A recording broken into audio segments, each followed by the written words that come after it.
The government contends that Mr. Kwok presents a serious risk of flight, obstruction, and danger of economic harm to the community. Mr. Kwok disagrees, but nonetheless proposed a set of bail conditions that reasonably address the government's concerns and that are extraordinary.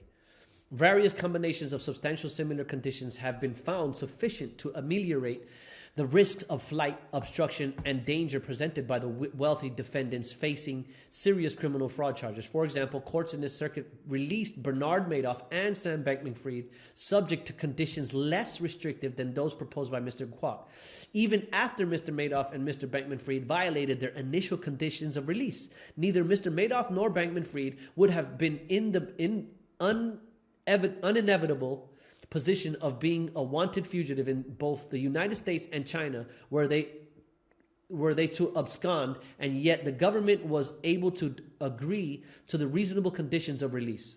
Comparatively speaking, Mr. Kwok is no flight risk at all. Mm-hmm. The district court was required to evaluate whether the government met its burden of proving that Mr. Kwok poses a serious danger of flight, obstruction, or danger to the community, and that no condition or combination of conditions of pretrial release can reasonably mitigate those risks.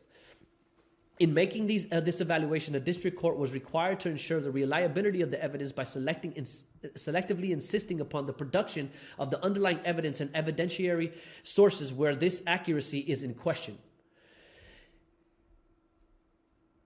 It failed to do so and instead accepted without scrutiny the government's vague, misleading, and incorrect proffers of evidence to deny Mr. Kwok's application for bail.